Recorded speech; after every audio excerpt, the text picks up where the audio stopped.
Hello, hello, hello. 1 2 check, mic check, 1 2 1 2. Let's try this again. Let's try this one more again. I don't know what it is though, because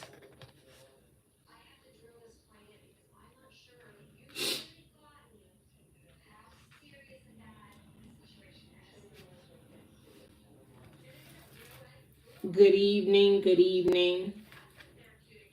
This is your girl T with the Diva. Oh, thank you, PM. Thank you. Thanks. I appreciate that. I guess I just had to go out and come. I don't know what happened because I didn't do anything different than I usually do.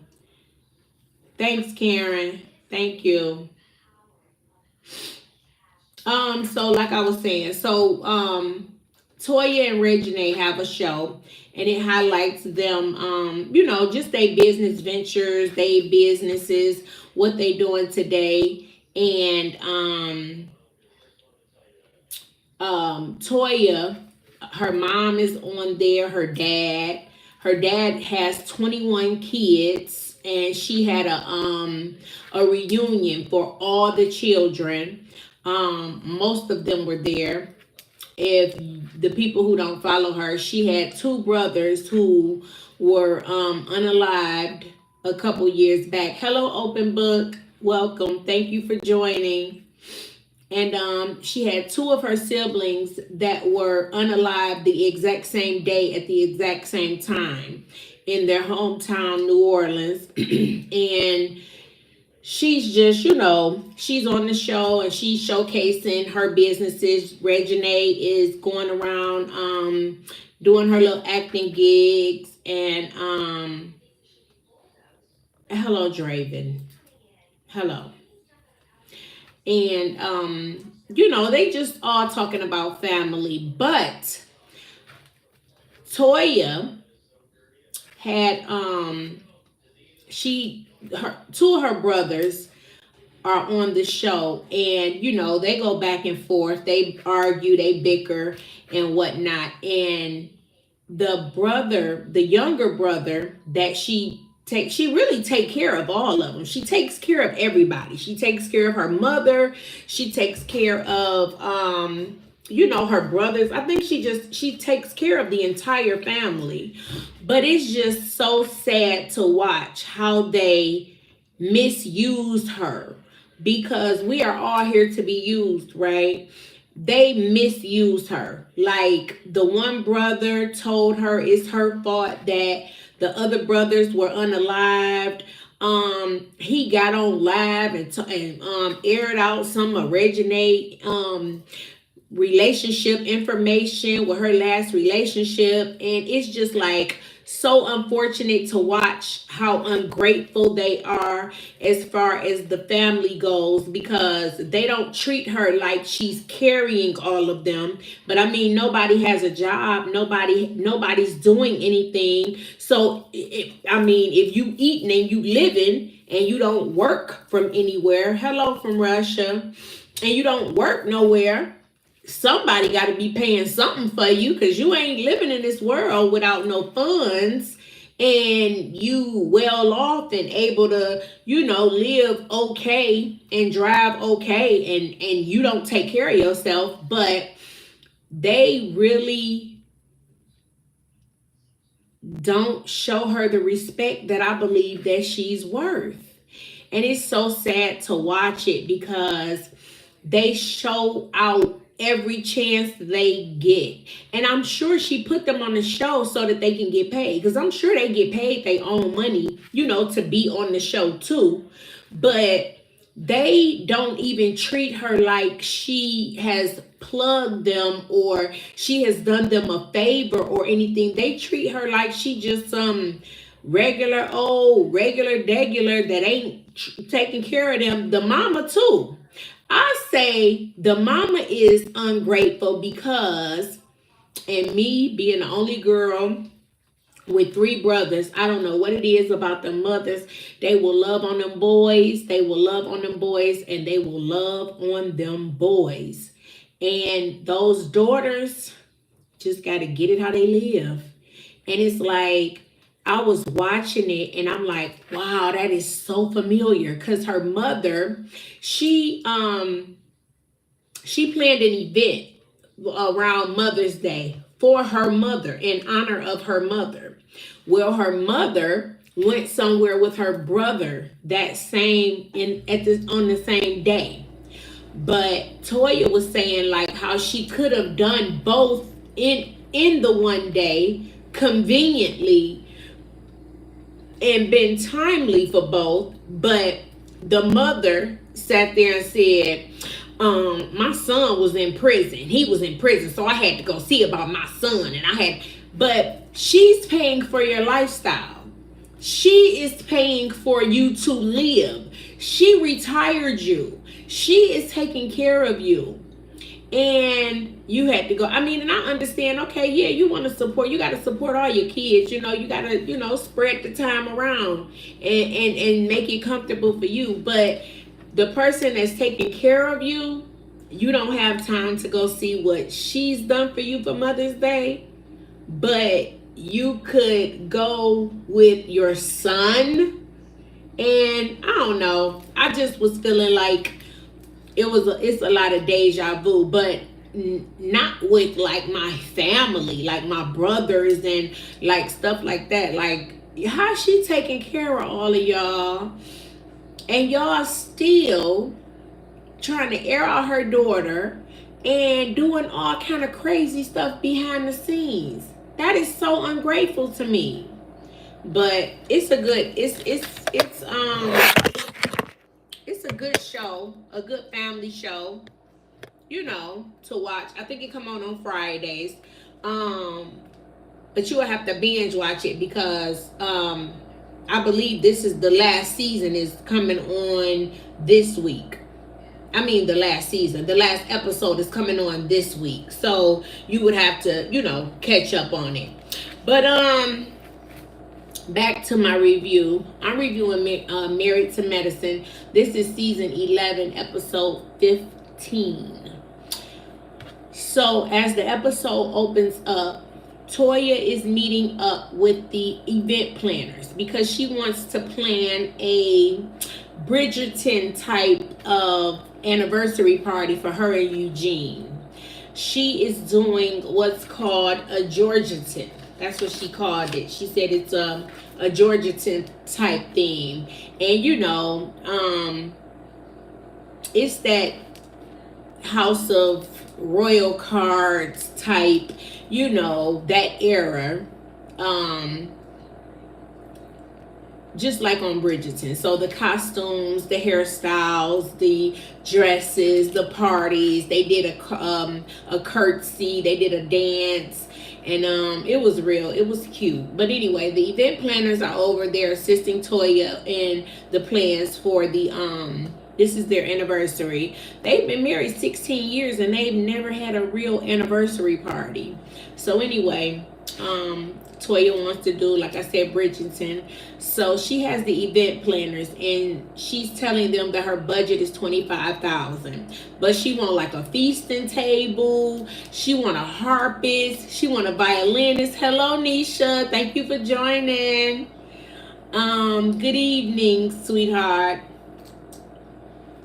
And she want a violinist. She want Red Lobster biscuits.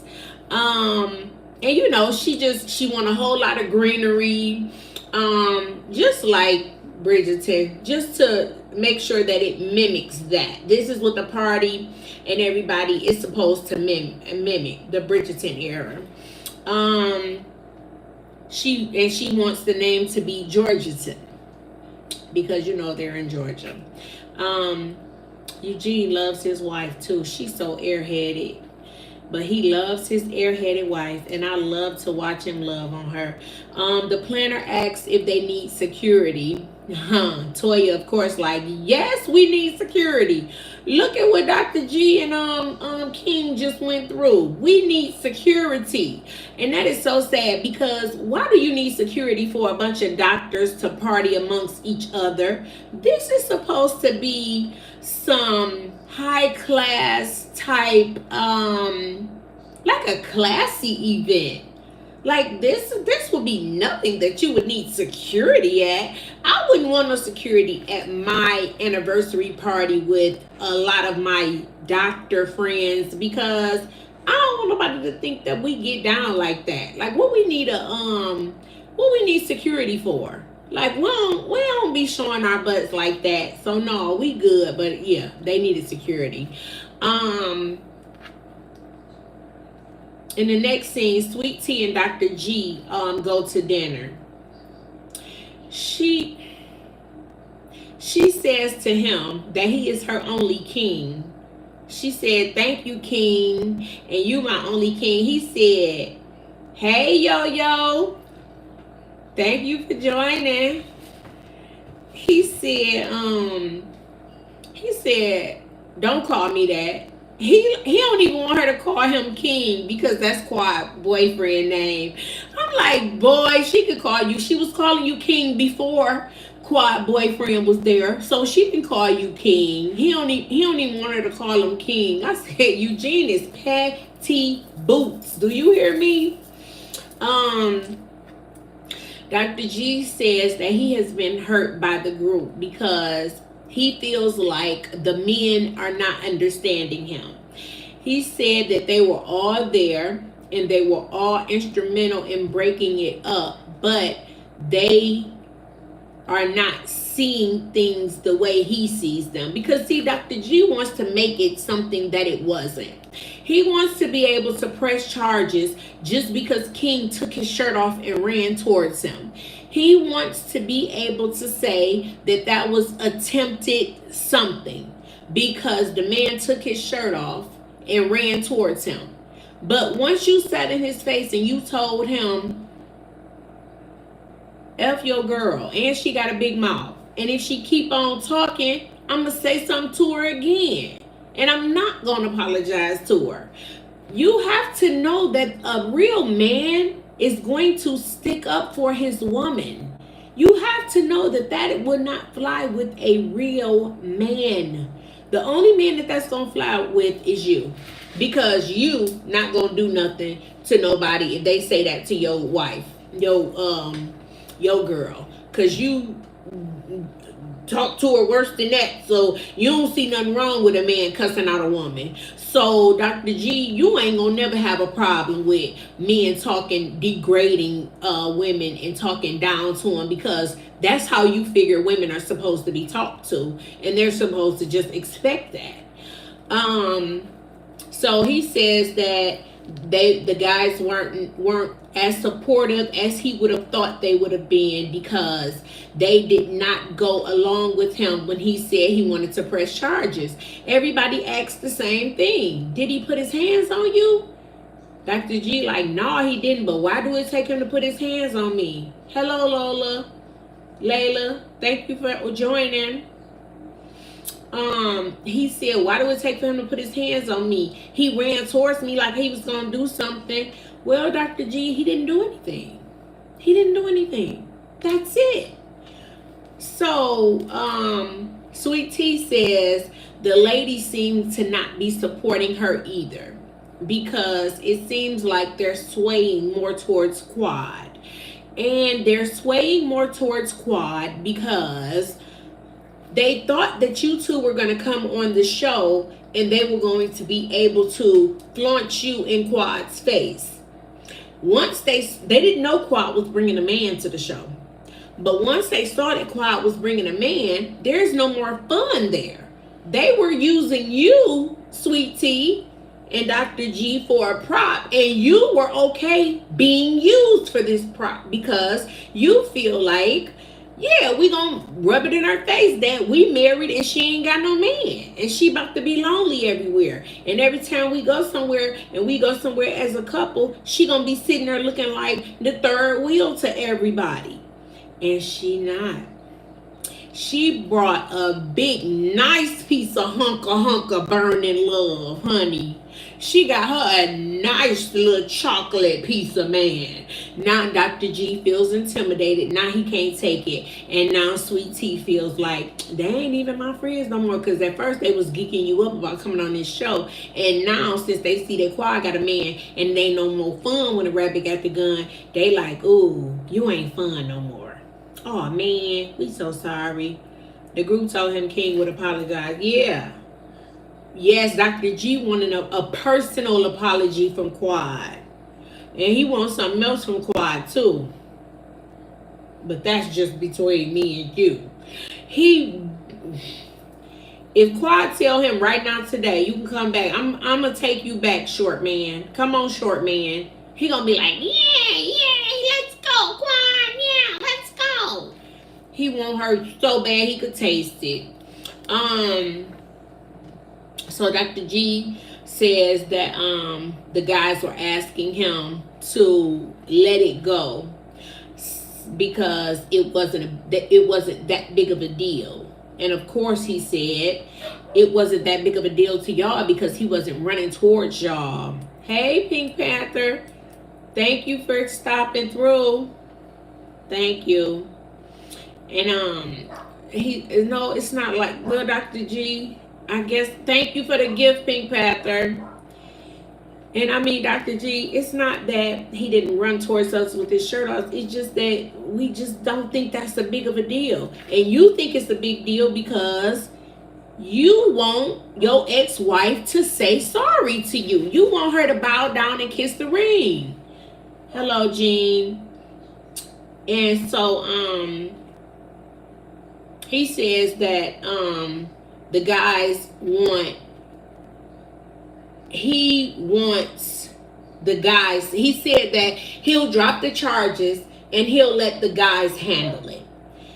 If the guys are going to, bring everything down, diffuse the situation, he'll allow the guys to handle it. So he agreed. He made that agreement with, I think, Curtis. Did he make that agreement with Curtis? He told Curtis that he would allow them to,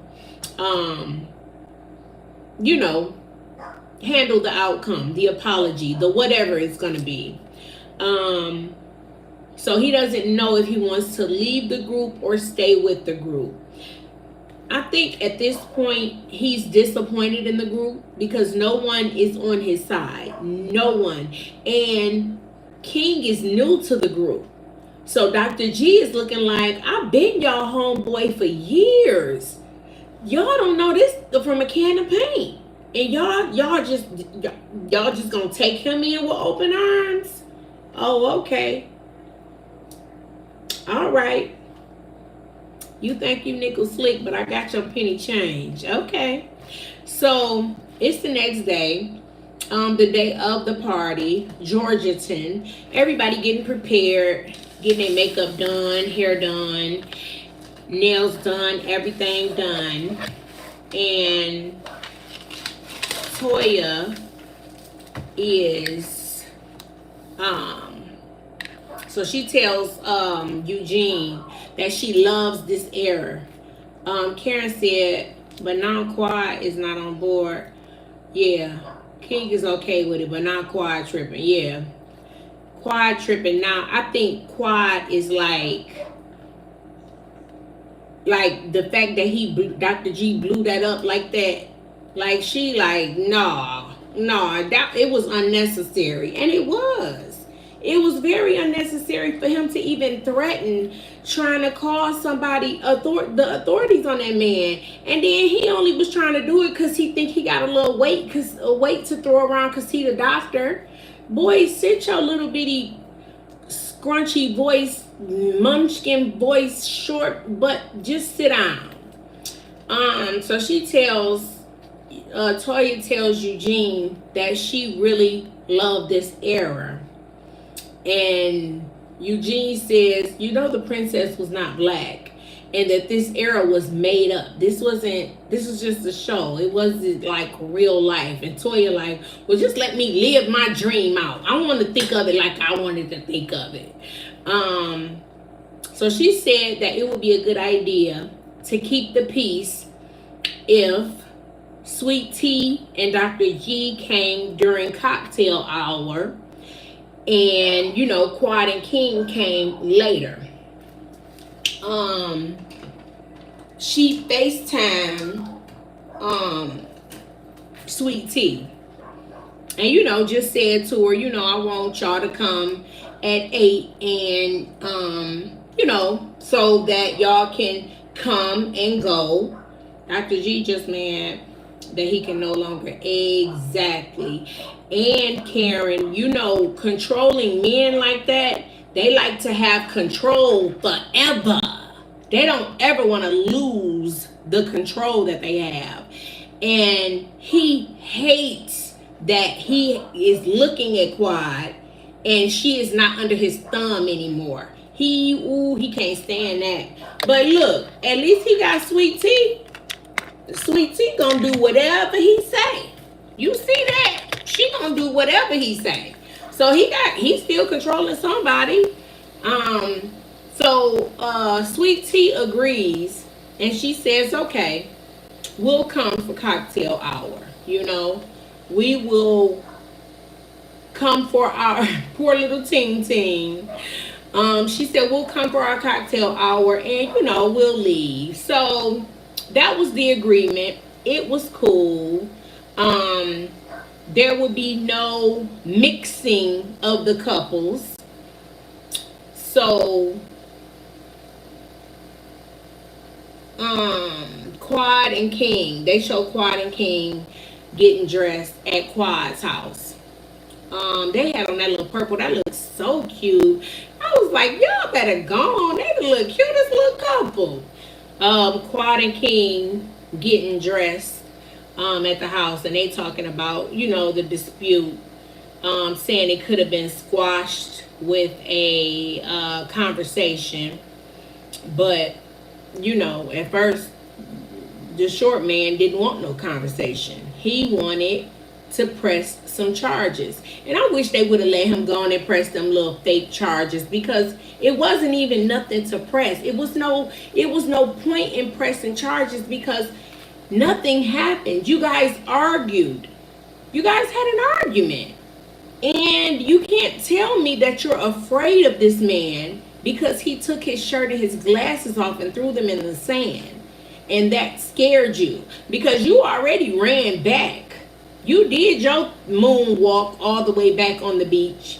So he didn't touch you. He didn't come within a 6-foot range. Y'all were actually social distancing. So you weren't affected by anything. He didn't pass a lick. He didn't say, everybody had pushed y'all back. You talking about that could have got ugly. I don't think it could have gotten that ugly. I think that it went where it could have gone with all of those people around. I'm like, Sweet Tea, boy, it wouldn't have went nowhere. We was around all them people. You think them people was gonna let somebody fight on a doggone beach? Yeah, Carrie, you saw him doing the moonwalk. You been hit by a smooth criminal. He was gone. I was like, look at Dr. G running backwards. He knew wasn't good, nothing gonna happen as fast as he was moonwalking back off that beach. I was like, ooh, look at him. He could run. Little short man can moonwalk fast.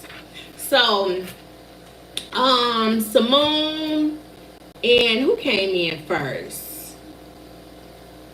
Dr. Eugene and Toya was already there. Dr. Simone had on a prom dress. She wore a prom dress to the dang on Georgetown. And I don't know why she chose. I don't know why she chose that dress, and I don't know why Heavenly chose that afro. I said, well, what Heavenly? And then she got a head. Is that a headband, a crown, or something on the afro? I said, well, what? Did they get the memo? But Dr. Simone had on her prom dress.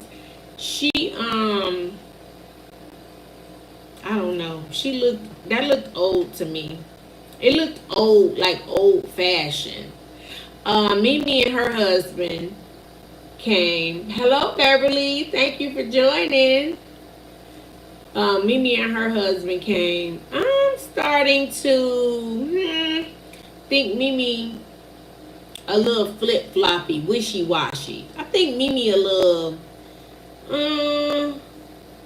She's, I'm gonna say inconsistent. She's not a consistent person. One minute she feel like this, the next minute she feel like that. Oh, Dr. Heavenly is a big. That's what they pay Dr. Heavenly for. She is starter. She gonna start all the she is. And when they want somebody to do some dirty work, they go straight to her.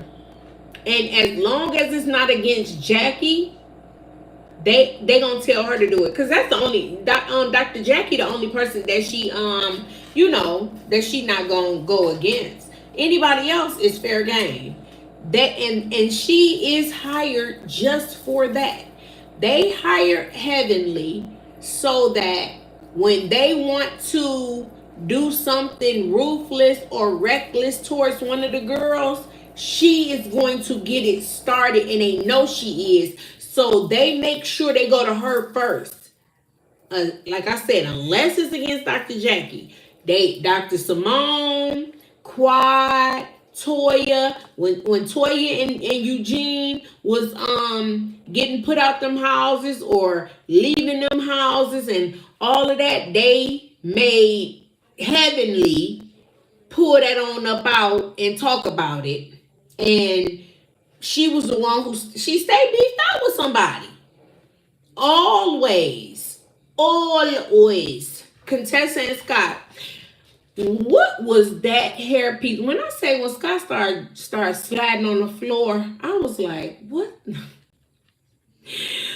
I said, what is he doing? Why he got that Dracula wig on? Is he supposed to be? Did they wear those hairstyles? I didn't see nobody with those kind of hairstyles.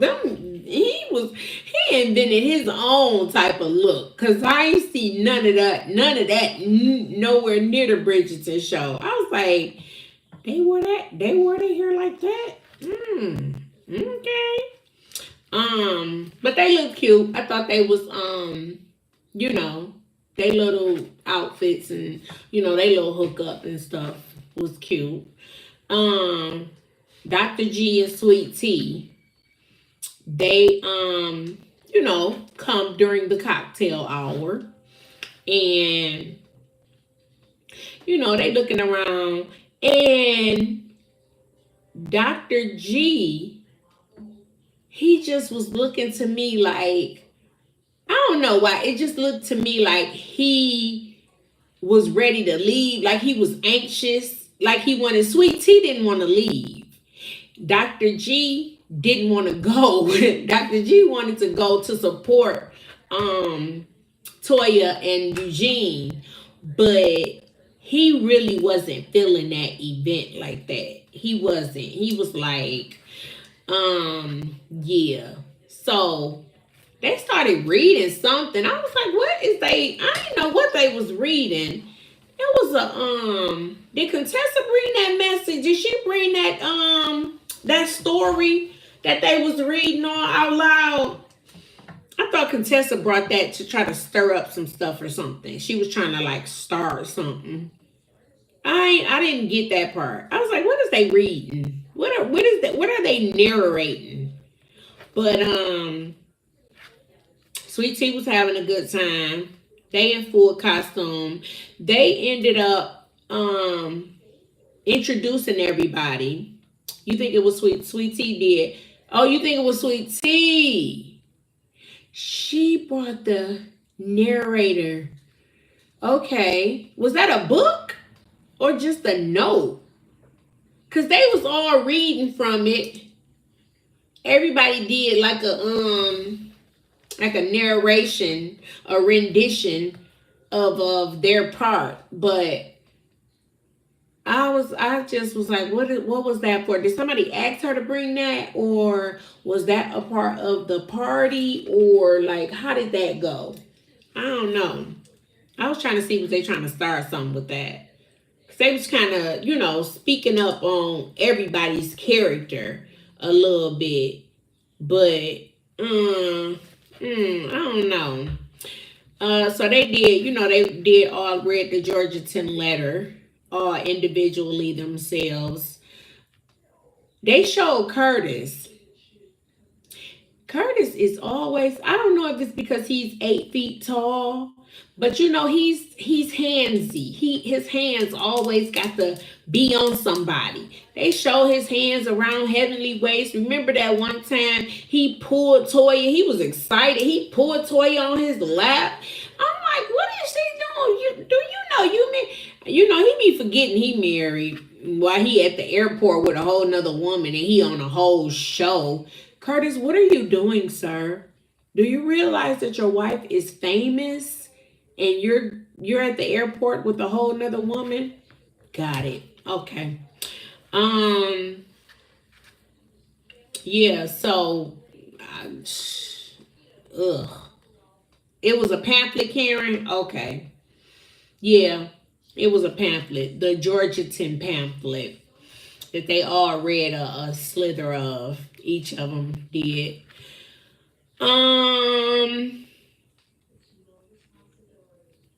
Yeah, I said I didn't get the newsletter, but they all read it together. Dr. G says that he tells them, the guys, that he'll let them, you know, figure it out. It starts to get close to the time that Dr. G and Sweet Tea have to go.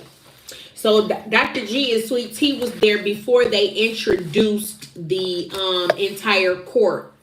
You know, they introduced everybody one by one. I felt like that was a little bold. I said, oh, well, I mean, I understand that they were invited during the cocktail hour, but they weren't there to be introduced, to be a part of, but I guess they couldn't be if Quad was gonna be there. And Sweet Tea was a little, you see, she was a little perturbed that she couldn't stay. She was like, well, I mean, we could stay a little while, we could stay a little longer, and then the ladies were standing around like, yeah, no, y'all can't, And then Dr. G was like, we'll celebrate them, you know. We'll celebrate them another time. We know where Toya and Eugene at. We could celebrate them. Then she talking about we gonna go to dinner and then we can go home and I don't know. I thought I was throwing up by then. But I'm like, y'all better go home and change clothes. Y'all better not go to nobody's restaurant looking crazy like this unless y'all going to a Georgetown restaurant. But yeah, it was. It was the best advice, Karen, because Sweet Tea wouldn't have wanted to she wouldn't have wanted the energy that Dr. G was gonna give off once King and Quad got there. Because I don't care what nobody say. Dr. G is salty.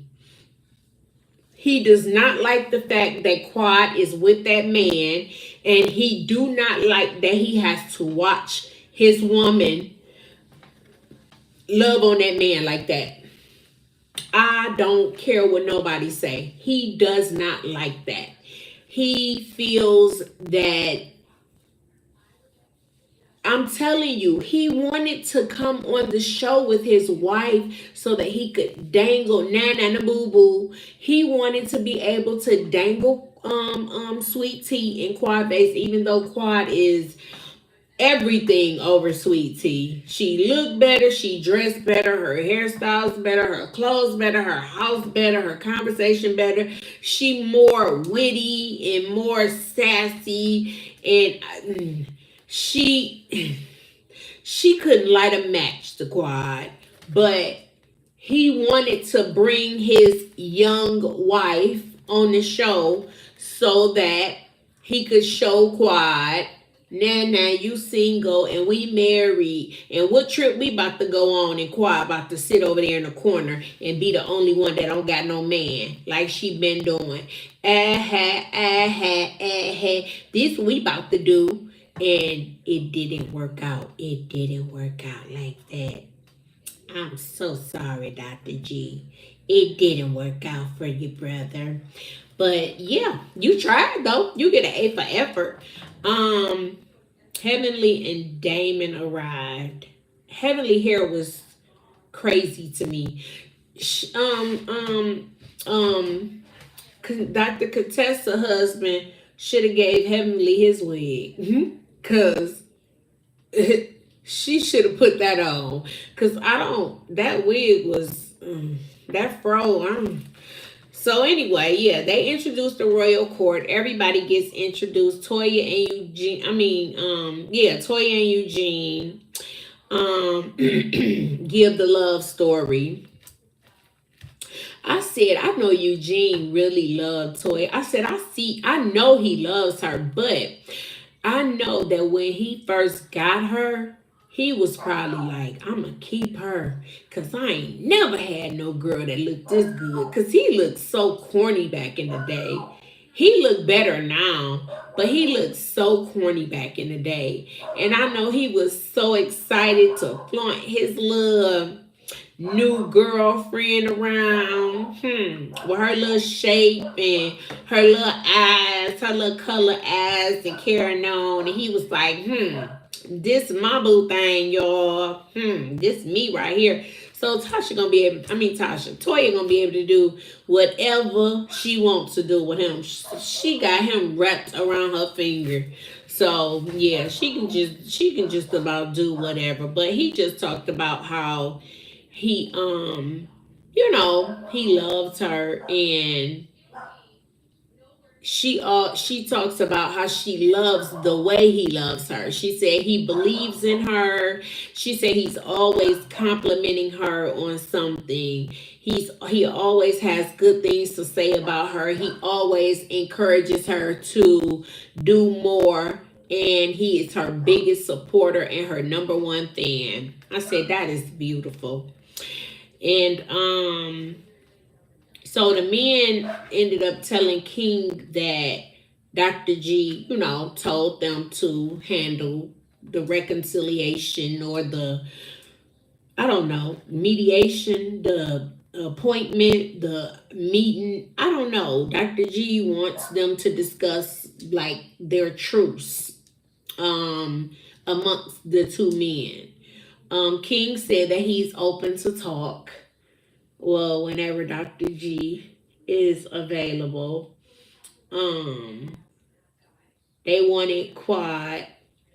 The women were trying to get Quad to come together. Quad like, I'm done. Nope. Y'all can go. Y'all can have that. So Quad she don't really see the reconciliation of the girls, but I hope that she is not at a place where she wants them to choose or pick, because that wouldn't be right. Like, even though they said that they would choose Quad because, of course, she's been around the longest, but I feel like it's still not right. I don't know. Something in me just says that I don't think it's right. Um, but they still, trying to talk her into all the women getting together, and they do their apologies, or her and Sweet Tea do their particulars and whatnot. Quad just said that King wasn't wrong. But King was like, I don't agree with King when he says, like, you could say anything you want to say to him and he can't say nothing to you. I don't believe that, because, as a woman, she's able to verbally provoke and antagonize him way much better than he's able to do her. So, I believe that she probably just shouldn't say anything else to him. It probably would not be in her best interest to talk to him about anything. There's no reason for you guys to talk. You guys are divorced. No, there's no reason for any conversation. So you don't have to say anything. You don't have to say, I love her for my ex-husband. And you don't have to say, I left him. Girl, I'm the one who dissolved the marriage. You don't have to say, ooh, I'm so happy my man don't talk to me like that. Ooh, girl. Ooh, I'm so happy my man. You don't have to say anything. Like, don't say nothing about him or her. Nothing. Act like they not there. Act like they're invisible. Don't say nothing to him and her. Boom. That's it.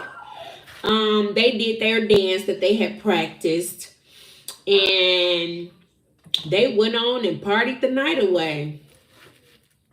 It was a good little show. I thought that was creative of Toya to do the Georgetown party for them for their anniversary. I like Toya's parties. Now she ain't lighting to match the Candy's parties now, but she pretty good in the party planning. But I mean, she don't do nothing else. So what else is it for her to do but plan a party real good? She good at planning a party. That's it. Cause she ain't doing nothing else, is she? She got that wine thing. They went out to the winery. She chose the grapes and whatever the flavor and the taste was gonna be. She did all that, but other than that, party planning it is, Toya. Shoot. She go play tennis. She do yoga. What else? That's it. Ain't nothing else. She ain't doing nothing else. But that's how Eugene want her. He just want her to sit pretty, go shopping, and take care of my boys. That's all I want you to do. You don't have to do anything else, sweetie. Don't you lift a pretty little finger. I want you to go to the spa, go get your massages. I don't want you to look like you got a care in the world. She probably don't have no wrinkles in her forehead. None whatsoever. But I ain't mad at her. I'm gonna give me a husband that do that, and let me go for tennis at lunch and go get a massage every week, and I gotta stand in appointment with a masseuse and all of that. Shoot, and I ain't gotta go punch nobody's clock, and all I gotta do is take care. Well, I don't wanna take care of no kids, and everybody grown over here, so I just keep the house. That's what I would do. I just keep the house. That's all. But yeah, that was a good episode. Everything was nice. It was nice and civil. I liked the planning. That was good planning. Separating Sweet Tea, Dr. G, and Quad and King. They did a good job with that. Although Sweet Tea didn't want to go nowhere, I feel like that was a good idea to have them in the earlier hours, and then Quad and King get to come party the night away. And that was Married to Medicine. Thank you all for joining. I do appreciate you all. Continue to like, comment, subscribe, and share. Thank you for the gifts and the roses. And it has been real, Swig Squad. You all have a wonderful night. And I will holler at y'all later. This is your girl, Tha Diva. Holler at you later. Thanks, Pink Panther. Bye-bye, y'all.